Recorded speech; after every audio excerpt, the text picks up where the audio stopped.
Hello students, welcome to my YouTube channel. और आज के इस वीडियो में हम लोग कैलकुलस के बारे में पढ़ेंगे, एलिमेंट्स ऑफ कैलकुलस। तो एलिमेंट्स ऑफ कैलकुलस जो है वो है डिफरेंशियल कैलकुलस और इंटीग्रल कैलकुलस। तो हमारा यहाँ पे जो डिस्कशन होगा कैलकुलस के बारे में वो रिग्रेस नहीं होगा। हमारा जो इंटेंशन इस वीडियो में है वो है कि हम लोग एक बेसिक आइडिया को डेवलप कर सकें कैलकुलस के बारे में। तो चलिए स्टार्ट करते हैं आज का वीडियो। तो सबसे पहले मैं स्टार्ट करूंगा डिफरेंशियल कैलकुलस के बारे में। ओके, तो हम लोग आज क्या पढ़ने वाले हैं बच्चों? तो आज हम लोग पढ़ने वाले हैं कैलकुलस के बारे में। सो हमारा जो आज का डिस्कशन है वो है एलिमेंट्स ऑफ कैलकुलस। तो इन एलिमेंट्स ऑफ कैलकुलस सबसे पहले हम लोग स्टार्ट करेंगे डिफरेंशियल कैलकुलस के बारे में। ओके, सबसे पहले हम लोग स्टार्ट करेंगे डिफरेंशियल कैलकुलस के बारे में। Differential calculus. अब फिजिक्स में क्या होता है ना कि बहुत सारे ऐसे फिजिकल क्वांटिटीज हैं जिन्हें हमें डिफाइन करने के लिए डिफरेंशियल कैलकुलस का हेल्प लेना पड़ता है। जैसे हम लोग स्पीड या वेलोसिटी को डिफाइन करते हैं तो हम लोग क्या बोलते हैं, जब किसी पार्टिकल का पोजीशन चेंज कर रहा है, मैं मान लेता हूं किसी पार्टिकल का पोजीशन टाइम t1 पे पॉइंट P पे था, कुछ टाइम के बाद मान लेते हैं इसका पोजीशन चेंज करके Q हो गया टाइम t2। तो मैं देखूंगा कि ये जो पोजीशन पार्टिकल का चेंज हुआ है वो कितना चेंज हुआ है with respect to change in time. Okay, और ये अगर इंटरवल, अगर चेंज इन पोजीशन और change in time very very small है तो हम लोग उसको कैसे रिप्रेजेंट कर सकते हैं। ये मैं पोजीशन के बारे में बता रहा हूँ। सिमिलरली वेलोसिटी के बारे में भी हम लोग देख सकते हैं। अगर वेलोसिटी टाइम के साथ चेंज कर रहा है तो वेलोसिटी में कितना चेंज आ रहा है with respect to change in time. तो ऐसे केसेस में हमें क्या करना पड़ता है, हमें डिफरेंशियल कैलकुलस का हेल्प लेना पड़ता है। तो हम लोग इस वीडियो में अब क्या करेंगे, हम लोग एक बेसिक आइडिया डेवलप करेंगे। तो मैं क्या करता हूं ना, सबसे पहले दो टर्म्स को डिफाइन करता हूं, आप लोग ऑलरेडी जानते हैं। एक होता है कांस्टेंट और दूसरा होता है वेरिएबल। तो वेरिएबल हम लोग उसको बोलते हैं जिसकी वैल्यू किसी भी इक्वेशन में फिक्स नहीं होती है, वो क्या करता हो, चेंज करता हो। और कांस्टेंट उसको कहते हैं जिसकी एक इक्वेशन में वैल्यू हमेशा फिक्स्ड होती हो, तो उसको हम लोग बोलते हैं कांस्टेंट। तो मैं मान लेता हूं एक इक्वेशन में लिखता हूं जिसमें y जो है वो एक वेरिएबल x पे डिपेंड कर रहा है। ओके, सिर्फ x पे डिपेंड कर रहा है। तो वैसे केस में हम लोग मैथमेटिक्स में लिखते हैं y is a function of x। Okay, मैं क्या बोल रहा हूं कि अगर मैं एक इक्वेशन लिखूं जहां पे y एक वेरिएबल x के वैल्यू पे डिपेंड करता हो तो मैथमेटिक्स में हम लोग लिखते हैं y is a function of x। Example में दे सकता हूं, जैसे मैं एक इक्वेशन लेता हूं, ये लिखता हूं, इक्वेशन में लिखता हूं y is equal to x। y is equal to x। Clear है? ये एक इक्वेशन है। यहाँ पे आप क्या कर सकते हो ना, यहाँ पे आप देख सकते हो y जो है, y की जो वैल्यू है वो x की वैल्यू पे डिपेंड करेगी। जैसे मैंने x का वैल्यू ले लिया पहले 0, सपोज मैं मान लेता हूं। अगर x का वैल्यू मैं 0 लूंगा तो y का भी वैल्यू क्या होगा, 0 होगा। x का वैल्यू मैं चेंज करता हूं, x का वैल्यू मैं चेंज करके कितना कर देता हूं, 1 कर देता हूं। तो अगर x का वैल्यू 1 लिया मैंने तो मैं देखूंगा y का वैल्यू कितना हो गया, 1। इसका मतलब अगर x और y की वैल्यू को मैं देखूं तो मैं देखूंगा कि y का जो वैल्यू है वो x की वैल्यू पे डिपेंड कर रहा है। मैं एग्जांपल बता सकता हूं, जैसे मैं मान लेता हूं कोई मशीन है, कोई भी मशीन हम लोग ले लेते हैं और मान लेते हैं इधर से मैंने इनपुट दिया। क्लियर है? और ये आपका आउटपुट। एक साइड मैंने इनपुट लिया, दूसरे साइड मैंने क्या लिया, आउटपुट। एक साइड आप इनपुट दे रहे हो, दूसरे से आउटपुट आपको मिल रहा है। जैसे एक एग्जांपल में मान लेता हूं, जो आटे की चक्की होती है वहां पे आप ग्रेन्स डालते हो, गेहूं के ग्रेन्स डालते हो और आउटपुट में आपको आटा मिलता है। क्लियर है? तो ये जो मशीन है, मशीन भी किसी प्रिंसिपल पे वर्क कर रहा है, किसी प्रोसेस पे वर्क कर रहा है। तो यहाँ पे जो आउटपुट जो होगी, आउटपुट की जो वैल्यू होगी ऑब्वियसली इनपुट के वैल्यू पे डिपेंड करेगा। एक मैं एग्जांपल में बताता हूं। तो सेम सिमिलर क्या है ना कि जब कोई इक्वेशन में लिखता हूं y, जहां पे y का वैल्यू एक सिंगल वैल्यू x पे डिपेंड करता हो या एक सिंगल वेरिएबल x पे सिर्फ डिपेंड करता हो, के वैल्यू पे डिपेंड करता हो, तो हम लोग उस इक्वेशन को लिखते हैं y is equal to f x. अब y is equal to x का ग्राफ सब लोग जानते हो। अगर मैं x एक्सिस इधर प्लॉट करूं, इधर मैं वाई एक्सिस प्लॉट करूं, एक्स का अलग अलग वैल्यू लूंगा, आप टेबल बना सकते हो, एक साइड एक्स रख सकते हो, दूसरे साइड क्या रख सकते हो वाई, एक्स का वैल्यू 0 लो, वाई का वैल्यू 0, एक्स का वैल्यू 1, वाई का वैल्यू 1, एक्स का वैल्यू 2, वाई का वैल्यू 2। जब आप प्लॉट करोगे 0, ये आपका एक्स का वैल्यू 1 तो वाई का वैल्यू 1, एक्स का वैल्यू 0 तो वाई का वैल्यू 0, एक्स का वैल्यू 2 तो वाई का वैल्यू 2। तो आप क्या कर सकते हो ना, ये ग्राफ आप प्लॉट कर सकते हो। ये ग्राफ कैसा आएगा, स्ट्रेट लाइन आएगा। एक एग्जांपल मैं ले रहा हूं, मैं दूसरा एग्जांपल लेता हूं। एक सपोज मैंने लिखा y is equal to x square. Okay, तो क्लियरली यहां पे भी क्या है ना, ये एक इक्वेशन है, फंक्शन अलग है, but the value of y is depending upon the value of x। यहां पे भी y का वैल्यू किसके वैल्यू पे डिपेंड करेगा, x पे। तो यहां पे मैं लिखूंगा y किसका फंक्शन है, y यहां पे फंक्शन है x का, बट यहां पे जो आपका फंक्शन है वो एक डिफरेंट फंक्शन है, एक्स स्क्वायर। क्लियर है ना, एक बहुत ही सिंपल टर्म है ये। y is equal to x square का भी हम लोग प्लॉट कर सकते हैं ग्राफ, सिमिलर वे में जैसे मैंने भी यहां बताया। अगर y is equal to x square का ग्राफ प्लॉट करेंगे तो ग्राफ हमारा कुछ इस तरह दिखेगा। क्लियर है, तो ये फंक्शन के बारे में एक बेसिक आइडिया है। चलिए अब आगे चलते हैं। तो मैंने यहाँ पे क्या लेना है, मैं यहाँ पे फिक्स्ड एग्जांपल में लिया हूँ फंक्शन का। मैं एक ऐसा फंक्शन मानता हूं जो आर्बिट्ररी है, मुझे नहीं मालूम है कि वो कौन सा फंक्शन है, बट मुझे इतना मालूम है कि y की वैल्यू x के वैल्यू पे डिपेंड कर रही है। तो मैं सिंपली लिख सकता हूं y is equal to f x. Okay, अब ये फंक्शन कुछ भी हो सकता है, ये फंक्शन हो सकता है आपका x, ये आपका हो सकता है एक्स स्क्वायर, ये आपका हो सकता है एक्स स्क्वायर प्लस 2 हो सकता है, ये माइनस एक्स स्क्वायर हो सकता है, x का पावर 3/2 हो सकता है, e का पावर x हो सकता है, कुछ भी हो सकता है। तो यहाँ पे एक मैंने आर्बिट्ररी फंक्शन ले लिया y is equal to f x. चलो ये मैंने ले लिया, इसका मतलब यहाँ पे क्या है, यहाँ इसका मतलब है कि y की जो वैल्यू है वो किसकी वैल्यू पे डिपेंड करेगी, ये x के वैल्यू पे डिपेंड करेगी मेरे बेटे। अब देखो यहाँ पे क्या है ना, मैं ग्राफ प्लॉट कर सकता हूँ। मैं दो एक्सिस ले लेता हूँ, ये मैं एक्सिस लिया, यहाँ पे देखो ये मैंने एक्स एक्सिस लिया और ये मैंने क्या लिया, वाई एक्सिस। तो मैं एक कोई भी ग्राफ प्लॉट कर देता हूँ आर्बिट्री शेप का। अगर फंक्शन डिफाइंड है तो उसकी ग्राफ में इजिली तरीके से प्लॉट कर सकता हूँ। तो सपोज मैं मान लेता हूँ ये मुझे ग्राफ मिला कुछ। अब देखो ये किसका ग्राफ है, ये ग्राफ है y is equal to f x का। जैसे y is equal to x का मैंने ग्राफ प्लॉट करके दिखाया था, y is equal to x square का ग्राफ प्लॉट करके दिखाया था। तो मैं मान लेता हूं ये y is equal to f x का ग्राफ है। अब मैं क्या करता हूं ना, इस जो कर्व है y is equal to f x, वहां पे मैं क्या करता हूं, इस कर्व पे मैं दो पॉइंट चूज करता हूं। सपोज मैंने एक पॉइंट चूज किया P और दूसरा पॉइंट मैंने क्या चूज किया, Q। ये आपका है पॉइंट P और ये आपका पॉइंट क्या है, Q। क्लियर है, क्या मैं पॉइंट P के कोऑर्डिनेट्स को डिफाइन कर सकता हूं, हाँ मैं डिफाइन कर सकता हूं। तो चलिए मैं फाइंड करता हूं पॉइंट P का कोऑर्डिनेट। सपोज पॉइंट P का कोऑर्डिनेट है x, y। तो क्लियरली पॉइंट P से अगर x एक्सिस पे एक परपेंडिकुलर ड्रॉ करोगे वो x आपका बताएगा x coordinate. Similarly point P से अगर y एक्सिस पे एक परपेंडिकुलर ड्रॉ करोगे तो वो बताएगा y कोऑर्डिनेट। ओके, मैं मान लेता हूं पॉइंट Q पे जब मैं गया तो पॉइंट Q पे गया तो मैं मान लेता हूं पॉइंट Q का जो कोऑर्डिनेट है वो मैं मान लेता हूं x प्लस डेल्टा x है, मैं मान लेता हूं x plus delta x। Okay, और y का जो कोऑर्डिनेट है वो मैं मान लेता हूं y plus delta y। Okay, तो मैंने सबसे पहले क्या लिया, मैंने कर्व ड्रॉ किया और इस कर्व पे मैंने 2 पॉइंट्स चूज किए। वो पॉइंट्स क्या है, वो पॉइंट्स हैं हमारे P और Q। मैं पॉइंट P और Q का कोऑर्डिनेट डिफाइन किया। पॉइंट P का जो कोऑर्डिनेट है वो है x, y और पॉइंट Q का कोऑर्डिनेट में मान लेता हूं x plus delta x and y plus delta y। आप फाइंड कर सकते हो। सिमिलरली ये आप x एक्सिस पे आ जाओ, ये आपको x का कोऑर्डिनेट बताएगा, x प्लस डेल्टा x ये है, और y कोऑर्डिनेट जो आपका है वो कितना है, y प्लस डेल्टा y। बहुत ही सिंपल है बच्चों।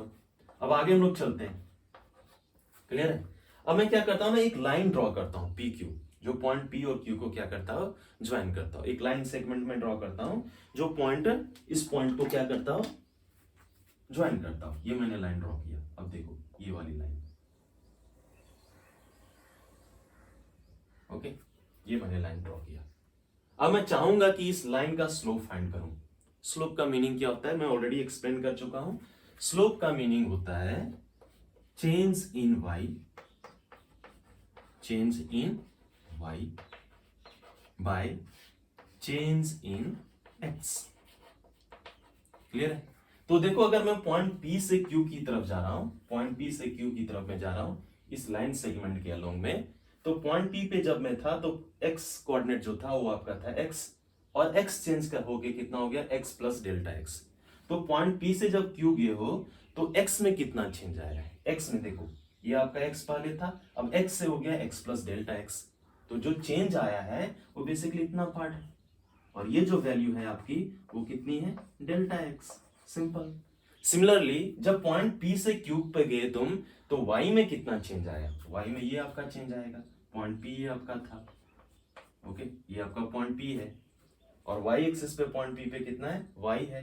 फिर Q पे पहुंचे तो y प्लस कितना हो गया? Delta y। तो y में चेंज कितना आया? बेसिकली y में ये चेंज आया है, और ये जो लेंथ होगा वो कितना होगा? Delta y। इसी के पैरेलल मैंने ये लाइन ड्रॉ किया है, तो ये लेंथ भी कितना होगा? ये लेंथ बेसिकली आपका होगा y plus delta y। Sorry ये आपका वैल्यू जो होगा वो डेल्टा y होगा।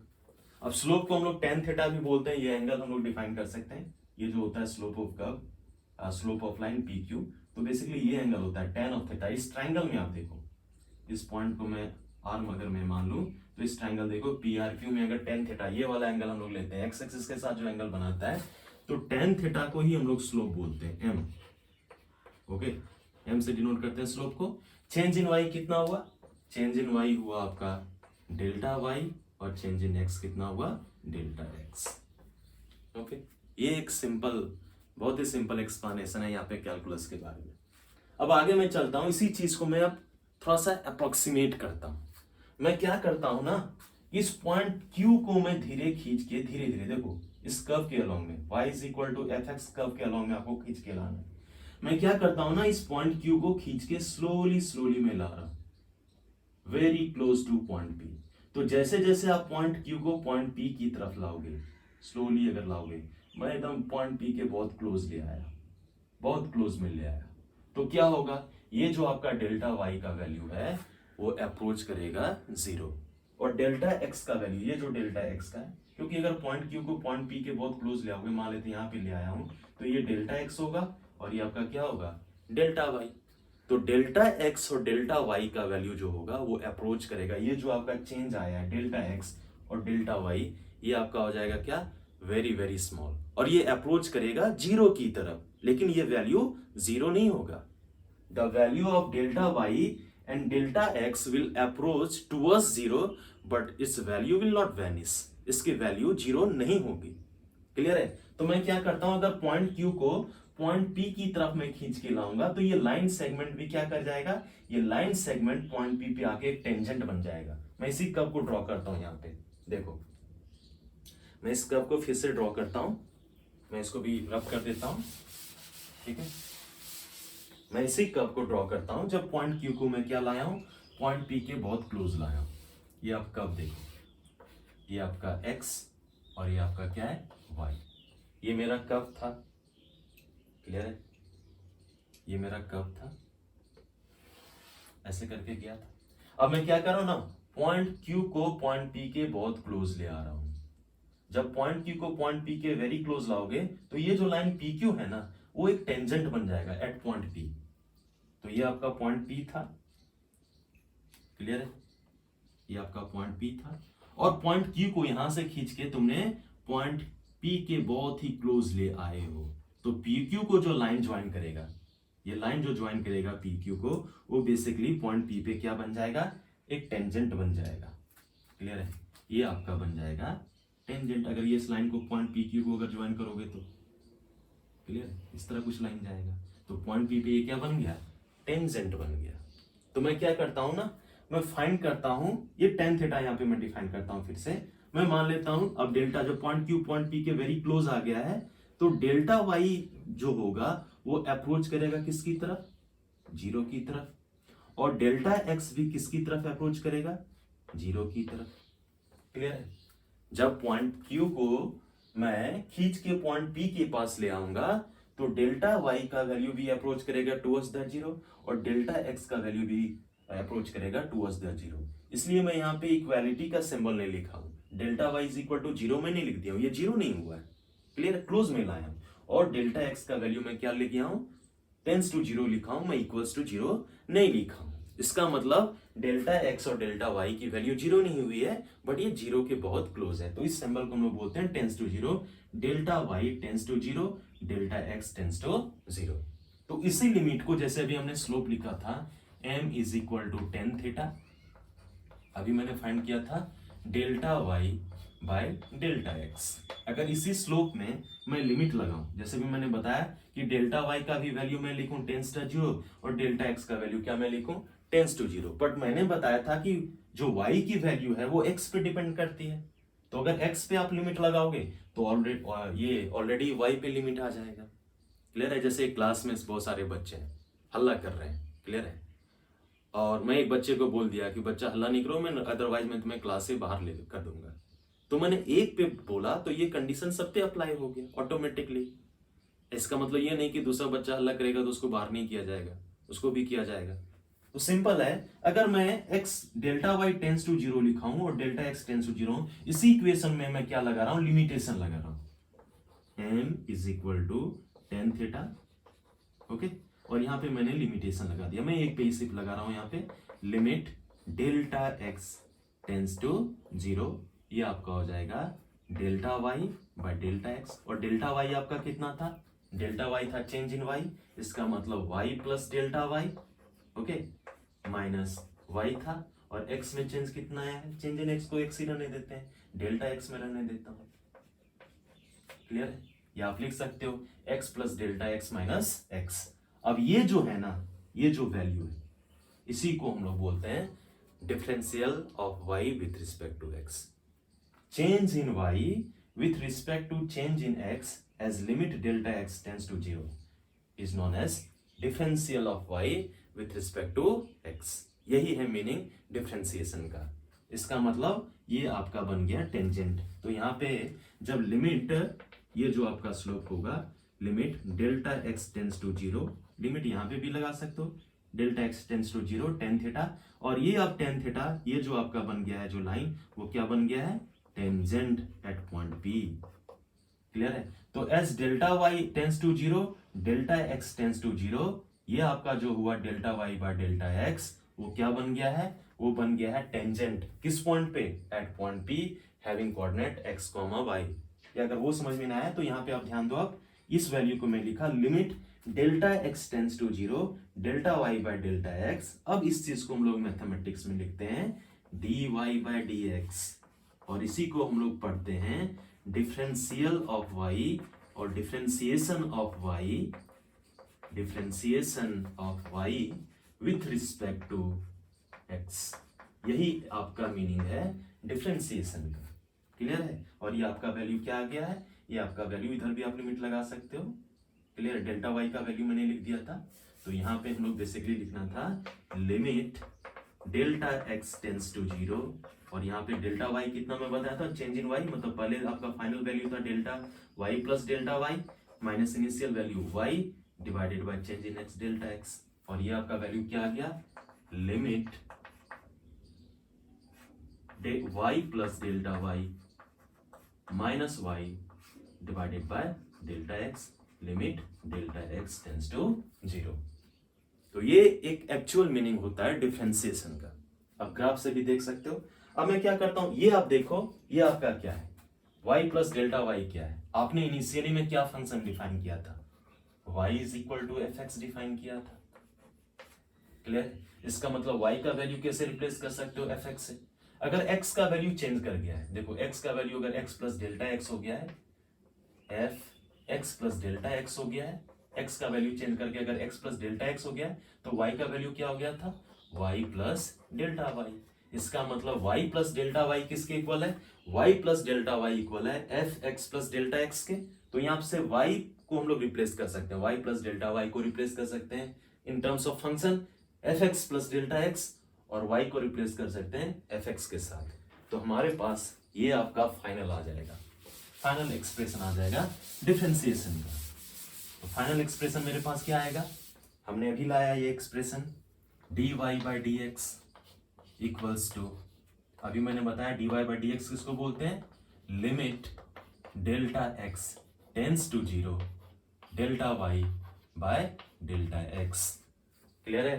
The ratio of change in Y with respect to change in x as change in x tends to 0 is known as differentiation of y with respect to x. Okay, dy by dx symbol से represent करते हैं। और अभी मैंने लाया delta y कितना था, delta y आपका था basically y plus delta y को लिख सकते हो y plus delta y minus y divided by delta x। इसका मतलब dy by dx कितना आएगा, dy by dx मेरे को आएगा limit delta x tends to zero, और y प्लस डेल्टा y को मैं कैसे रिप्लेस कर सकता हूं, f x plus delta x minus y को रिप्लेस कर सकता हूं एफ एक्स के साथ minus f x divided by delta x. तो ये है यूनिवर्सल फॉर्मूला आपका डिफरेंशिएशन का। ओके, जब y x का फंक्शन हो, अब y किसी दूसरे का भी फंक्शन हो सकता है, तो उसमें हम लोग क्या करेंगे, y को डिफरेंशिएट करेंगे उस वेरिएबल के रिस्पेक्ट में। क्लियर है? तो ये आपका यूनिवर्सल फॉर्मूला है, और जितने भी फॉर्मूला है डिफरेंशिएशन के वो इसी से डिराइव हुए हैं। मैं एक एग्जांपल लेके आपको समझाऊंगा कि हम लोग कैसे कर सकते हैं डिफरेंशिएशन किसी भी फंक्शन का। तो लेते हैं एक एग्जांपल, कुछ एग्जांपल्स लेते हैं और देखते हैं कुछ एग्जांपल्स। अब आपको ये फॉर्मूला याद रखना है, फाइनल फॉर्मूला। ऐसे आपको ये याद भी नहीं रखना है। मैथमेटिक्स स्टूडेंट जितने भी हैं सारे कैलकुलस को पढ़ेंगे फिर से, तो उन्हें कोई प्रॉब्लम नहीं है, लेकिन अभी हमें चूंकि फिजिक्स स्टार्ट करना है क्लास 11th में, तो हमें इसके बेसिक्स को समझना बहुत जरूरी है।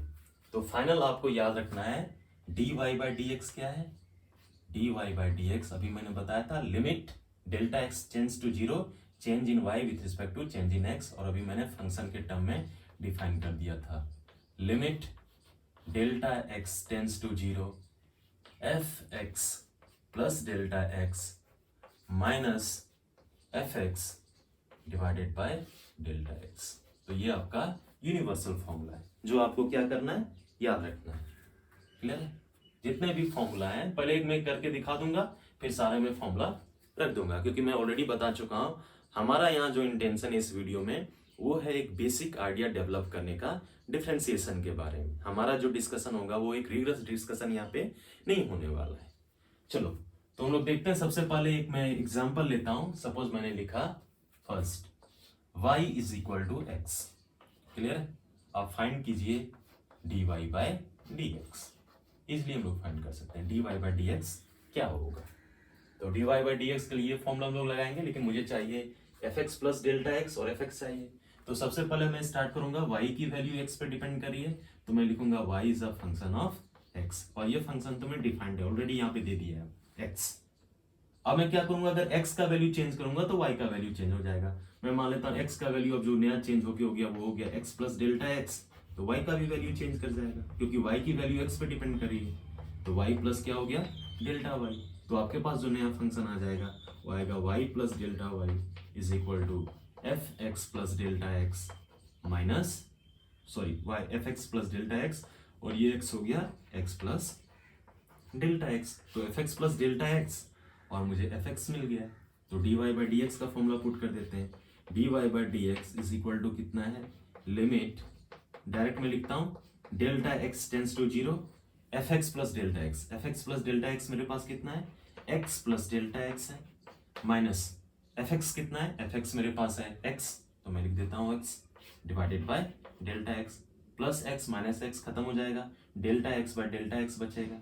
तो यहाँ पे बच जाएगा limit delta x tends to zero, यहाँ पे मुझे बचेगा x x कैंसिल हो गया, delta x by delta x cancel होके 1 आ जाएगा।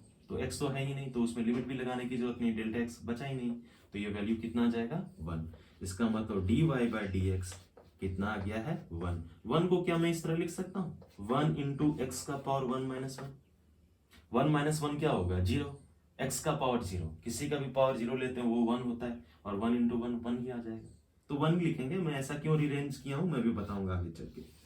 तो अगर y is equal to X है sorry y is equal to X है तो dy बाई डी एक्स कितना आया, dy बाई डी एक्स मुझे आया 1।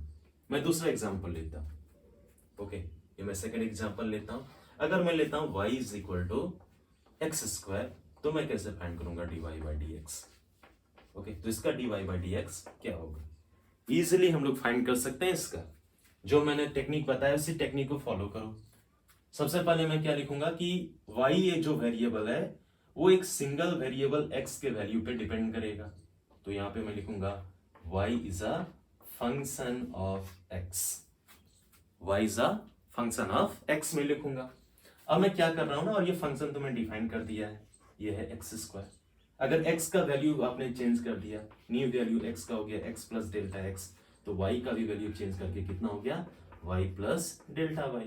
तो y का value y plus delta y हो गया, x का वैल्यू हो गया x प्लस डेल्टा x। तो x के जगह पे x के जगह पे न्यू वैल्यू को रिप्लेस करो x प्लस डेल्टा x का होल स्क्वायर। डायरेक्ट में पुट करता हूँ dy बाई डी एक्स का फॉर्मूला, तो dy बाई डी एक्स कितना होगा, limit delta x tends to zero fx plus delta x। सबसे पहले है fx प्लस डेल्टा x, तो fx प्लस डेल्टा x मेरे पास कितना है, x प्लस डेल्टा x का होल स्क्वायर माइनस fx का वैल्यू कितना है, fx का value x square divided bye क्या है, डेल्टा x। इसको सॉल्व करते जाएंगे, तो सॉल्व करेंगे तो मेरे पास कितना आएगा, limit delta x tends to zero, okay, a plus b whole square. अगर इसको ब्रेक करोगे a प्लस बी का होल स्क्वायर पे a square x square b square delta x का square plus 2ab 2x into delta x minus x square divided by delta x। Minus x square plus x square क्या हो जाएगा, cancel. तो आपके पास कितना आ जाएगा, तो आपके पास आएगा limit delta x tends to zero. Solve करो इसको, डेल्टा x का होल स्क्वायर हो जाएगा, बचेगा आपके पास ऊपर में, और 2x into delta x divided by delta x। यहाँ पे डेल्टा x है, इसी टर्म में भी डेल्टा x है, तो एक डेल्टा x को क्या कर सकते हैं, बाहर कर सकते हैं, तो हो जाएगा limit delta x tends to zero. Delta x को बाहर कर दो एक, तो यहाँ पे एक डेल्टा x बच जाएगा, प्लस यहाँ पे क्या बचेगा 2x divided by delta x। Delta x cancel हो जाएगा, तो मेरे पास बचेगा limit delta x tends to zero delta x plus 2x। अब ये फर्दर मैं सॉल्व नहीं कर सकता हूं, तो एज कॉम्पेयर टू x, अगर डेल्टा देखो यहाँ पे delta x tends to zero है, तो मैं डायरेक्ट वैल्यू पुट कर देता हूँ, क्योंकि लिमिटेशन डेल्टा x पे ही है, तो डायरेक्ट मैं अब डेल्टा x का वैल्यू यहाँ पे क्या कर देता हूँ, पुट करता हूँ। अगर डेल्टा x का वैल्यू पुट कर देंगे, लिमिट हट जाएगा 0 प्लस 2x, तो मेरे पास कितना बच जाएगा 2x। इसका मतलब अगर y is equal to x square आया है, तो dy बाई डी एक्स कितना आया मेरे को 2x। 2x को क्या मैं इस तरह लिख सकता हूँ, 2 इंटू एक्स का पावर 2 माइनस 1 वापस से 1 हो जाएगा। क्लियर? तो ये मैंने सेकंड एग्जांपल बताया, जो हमने इस फॉर्मूला को अप्लाई करके किया है। इस तरह साइन का भी कर सकते हो, अगर आपको लिमिट के बारे में मालूम है तो साइन का भी डिफरेंशिएशन निकाल सकते हो। मैं एक और देख लेता हूँ पावर, फिर मैं इसको जनरलाइज कर दूंगा, फिर मैं क्या करूंगा, इसको जनरलाइज कर दूंगा। तो मेरे पास लास्ट है थर्ड वाला, वो है y is equal to x cube. अब इसका मुझे डिफरेंशिएशन फाइंड करना है, dy बाय dx फाइंड करना है। क्लियर है? इसका मतलब change in y with respect to change in x as delta x tends to zero कितना होगा वैल्यू, उसी को बोलते हैं differentiation of y with respect to x, हमको निकालना है। तो यहाँ पे फंक्शन आपको ऑलरेडी डिफाइन किया गया है, y यहाँ पे फंक्शन है x का, और ये फंक्शन दिया हुआ है x क्यूब। अगर x का वैल्यू चेंज करोगे y का वैल्यू भी चेंज कर जाएगा, y हो जाएगा y plus delta y, x हो जाएगा x plus delta x, okay, और यहाँ पे x प्लस डेल्टा x का क्यूब। सिर्फ x के जगह पे x का वैल्यू रिप्लेस कर देना, y की जगह पे y। अब dy बाई dx कितना है, dy बाई dx मेरे को आ गया है कितना, वैल्यू पुट करो, लिमिट फॉर्मूला आप रखो पहले, delta x tends to zero. सबसे पहले वैल्यू पुट करेंगे fx प्लस डेल्टा x का, तो fx प्लस डेल्टा x कितना है मेरे पास, x प्लस डेल्टा x का क्यूब माइनस fx के जगह पे क्या है, x cube divided by delta x। आप इसको सॉल्व करते जाओ, limit delta x tends to zero, solve करो, a प्लस बी का होल क्यूब, a क्यूब पहले होगा x cube plus B cube delta X का cube plus 3a² b, 3a² means X square, b means delta x, plus 3ab², 3x into delta X का square minus x cube divided by delta x. अब देखो ये जो है ना x cube यहाँ पे जो है ब्रैकेट में हटा देता हूँ, और ये जो आपका एक्स क्यूब है वो क्या हो जाएगा, कैंसिल। और ऊपर में डेल्टा एक्स क्यूब है, यहाँ पे भी डेल्टा एक्स है, यहाँ पे भी डेल्टा एक्स है। डेल्टा एक्स को क्या कर सकते हैं, एक बाहर कर सकते हैं, तो हो जाएगा limit delta x tends to 0। एक डेल्टा एक्स को निकालते हैं यहाँ से ऊपर से, तो यहाँ पे एक दो डेल्टा एक्स बचेगा, डेल्टा एक्स स्क्वायर बचेगा, 3x स्क्वायर सिर्फ बचेगा, यहाँ पे डेल्टा एक्स आपने बाहर कर दिया है, और यहाँ पे बचेगा 3x इंटू डेल्टा एक्स बचेगा। एक एक्स बाहर कर दिया तो एक एक्स बचेगा divided by delta x. Delta x cancel, तो यहाँ पे मुझे बचेगा limit delta x tends to 0, यहाँ पे बचेगा delta x square plus 3x square, okay, plus 3x into delta x. अब आगे हम लोग कुछ सॉल्व नहीं कर सकते हैं। अब डेल्टा एक्स का जहाँ पे लिमिटेशन था वो वैल्यू पुट करेंगे। यहाँ पे डेल्टा एक्स है, यहाँ पे डेल्टा एक्स है, यहाँ पे डेल्टा एक्स है ही नहीं, तो यहाँ पे डेल्टा एक्स का वैल्यू 0 पुट करेंगे, 0 स्क्वायर, ये 0 इंटू 3x 0 हो जाएगा, तो आपके पास सिर्फ क्या बचेगा, तो आपके पास बचेगा सिर्फ 3x स्क्वायर, और 3x स्क्वायर को आप क्या लिख सकते हो, 3 into x to the power 3 minus 1, 3 minus 1 2 हो जाएगा। क्लियर है? इस तरह मैंने क्या किया, 3 डिफरेंट फंक्शंस को मैंने क्या किया, डिफरेंशिएट करके दिखाया इस फॉर्मूला से, ऊपर वाले फॉर्मूला से, ताकि आपको एक कंप्लीट आइडिया डेवलप हो सके कि हम लोग बेसिकली डिफरेंशिएशन करते कैसे हैं। लेकिन डिफरेंशिएशन के लिए आपको ये जो लिमिट अभी हमने बार बार यूज किया है, वो लिमिट का कॉन्सेप्ट क्लियर होना चाहिए। तो जो मैथमेटिक्स स्टूडेंट हैं वो तो ऑब्वियसली कैलकुलस में सीखेंगे, लेकिन अभी मैं बोल रहा हूँ कि मैं चूंकि फिजिक्स में हम लोग को देखना है, तो हमारा यहाँ पे जो डिस्कशन होगा वो वेरी प्रिसाइज होगा। क्लियर है? हम लोग पूरा डेप्थ में नहीं जाएंगे। अब हमने क्या किया, मैं इस इक्वेशन को जनरलाइज करता हूँ। y = x मैंने लिया था, तो dy/dx मुझे कितना आया, dy/dx अभी मैंने लिख के बताया था 1 इंटू एक्स का पावर 1 माइनस 1। y अगर मैंने x स्क्वायर लिया तो dy/dx कितना आया, dy/dx मुझे आया 2 इंटू एक्स का पावर 2 माइनस 1। जब 2 था तो देखो 2 नीचे, 2 माइनस 1 हो गया। y x³ लिया तो dy/dx कितना हो गया, आपका आ गया 3 इंटू एक्स का पावर 3 माइनस 1। बेटा तो आगे इसी तरह अगर मैं करते हुए चले जाऊं और मैं लिखूं y x का पावर n, तो क्या होगा बेटा, जरा बताओ जल्दी से, तो होगा dy/dx n, नीचे आ जाएगा। अगर पावर n था, देखो 3 था, तो 3 इंटू एक्स का पावर 3 माइनस 1, तो यहाँ पे आ जाएगा n इंटू एक्स का पावर n माइनस 1। तो ये आया आपका फर्स्ट फॉर्मूला। अगर y x का पावर n है तो ये आ जाएगा। अगर यही y का वैल्यू रहता t का पावर n, तो t के रिस्पेक्ट में डिफरेंशिएशन होता। क्लियर है ना? तो ये आया आपका फॉर्मूला नंबर 1 डिराइव। इसी तरह सारे फॉर्मूला डिराइव किए गए हैं, लेकिन मैं तो सारा फॉर्मूला तो भी मैं यहाँ डिराइव नहीं कर सकता हूँ, तो हम लोग डायरेक्ट फॉर्मूला देखेंगे जिसको आपको याद रखना है। तो मैं कुछ फॉर्मूलेस लिखता हूँ यहाँ पे जिन्हें आपको डिफरेंशिएशन में याद रखना है। क्लियर? तो dy/dx क्लियर है ना? और मैं फंक्शन डायरेक्ट लिख देता हूं। तो कुछ फॉर्मूला हम लोग देखते हैं जिसको याद रखना है। फॉर्मूला, और फॉर्मूले आप लिख सकते हो, ये आपका dy/dx का हम लोग यहाँ पे यानी x पे, y का वैल्यू x पे यहाँ पे डिपेंड कर रहा है। अगर t रहेगा तो dy/dt लिखेंगे। अगर y का वैल्यू मतलब y का वैल्यू जिस पे डिपेंड करेगा उसके रिस्पेक्ट में डिफरेंशिएट करेंगे। तो पहला मैं डायरेक्ट ले देता हूँ, y का वैल्यू अगर x का पावर n है, क्लियर है, डायरेक्ट में लिखता हूं। अभी मैंने ऑब्टेन किया n इंटू एक्स का पावर n माइनस 1। दूसरा फॉर्मूला बेटा ये याद रखना है, d/dx अगर कांस्टेंट सिर्फ कांस्टेंट टर्म आए तो कांस्टेंट का डिफरेंशिएशन क्या होगा, 0। c यहाँ पे क्या है, कांस्टेंट। अगर कांस्टेंट वेरिएबल के साथ है, d/dx c इंटू यू अगर आ गया, जहां पे c कांस्टेंट है और u मैं मान लेता हूं कोई फंक्शन है। क्लियर है? तो ये आपका आ जाएगा, c बाहर हो जाएगा बेटा और बचेगा du/dx।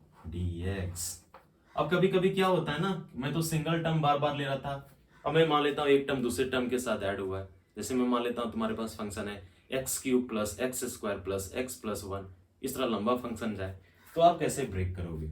जैसे मैं मान लेता हूं हमको डिफरेंशिएट करना है y को, और y आपका 3 फंक्शंस हैं, क्लियर, अलग अलग टर्म्स हैं। सपोज मैं मान लेता हूँ a है प्लस b है और c है, क्लियर है, a b c है, और a b c तीनों x का फंक्शन है।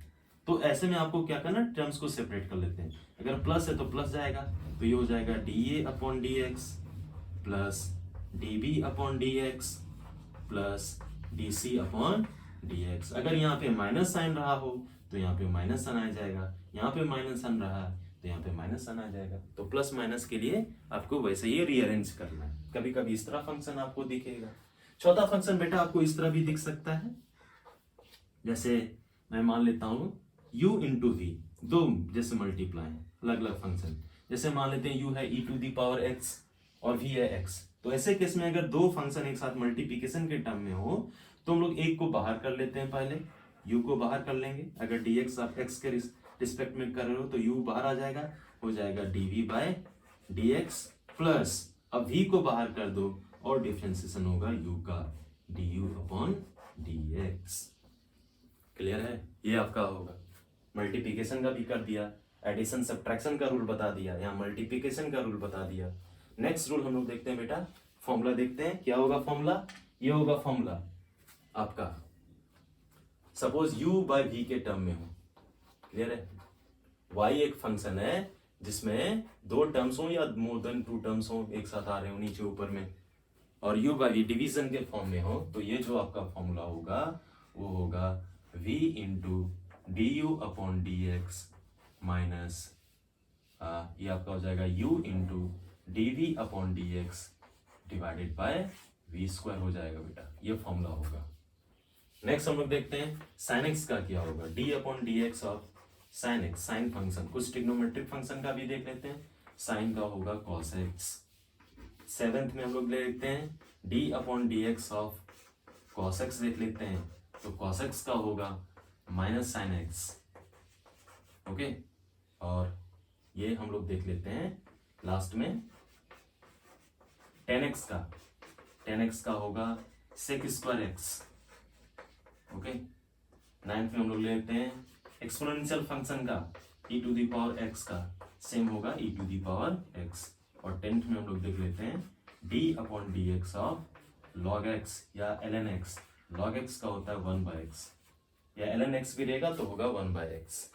तो ये कुछ फॉर्मूला हैं फिजिक्स में जो तुम्हें याद रखने हैं, जिनको मेमोराइज करके रखने हैं, ताकि हम लोग जब बहुत सारे प्रॉब्लम सॉल्व करेंगे तो हम लोग ये सारे फॉर्मूला को यूज कर सके। तो ये आपका था एक बेसिक आइडिया डिफरेंशिएशन के बारे में, क्लियर है। तो डिफरेंशिएशन का मीनिंग क्या है? डिफरेंशिएशन का मीनिंग अभी हमने बताया था, change of y with respect to change in x। अगर y x का फंक्शन है, as change in x tends to 0, उसी को हम लोग बोलते हैं डिफरेंशिएशन। और डिफरेंशिएशन अभी मैंने करके दिखाया था कि जब पॉइंट Q पॉइंट P के क्लोज आ रहा था तो वो जो लाइन थी वो एक टेंजेंट बन जा रही थी पॉइंट P पे। तो डिफरेंशिएशन का मतलब सिंपली है टेंजेंट एट पॉइंट P। या आप बोल सकते हो, अगर मैं मान लेता हूँ कोई पॉइंट P पे अगर मैं change in y with respect to change in x find करना चाहूँ तो सिंपली वहां पे क्या कर लो, टेंजेंट ड्रॉ कर लो, और उस टेंजेंट का क्या फाइंड कर लो, स्लोप। टेंजेंट का क्या फाइंड कर लो, स्लोप। तो वो स्लोप आपको दे देगा dy बाई डी एक्स। देखो फिर से मैं करके दिखाता हूँ। अभी हमने जब ड्रॉ किया था, देखो ये हमने किया था, और पॉइंट P और Q जब मैंने लिया था, एक मिनट, ये मैंने ग्राफ ड्रॉ किया था और Q था और ये आपका क्या था, P। जब पॉइंट P के वेरी क्लोज में पॉइंट Q को ले आया था, ये आपका पॉइंट P था और Q के वेरी क्लोज ले आ जा रहा था, तो मेरे पास जो ये लाइन थी वो क्या बन जा रही थी, एक टेंजेंट बन जा रही थी, क्लियर है। और ये टेंजेंट का जो स्लोप है टेन थीटा, टेन थीटा यही आपको दे रहा था dy by d x, clear है। तो dy बाई डी एक्स क्या बता रहा है, dy बाई डी एक्स बता रहा है slope of the tangent at point P, जिसका कोऑर्डिनेट में बताया था x, y। तो ये एक बेसिक आइडिया है डिफरेंशिएशन के बारे में, क्लियर है।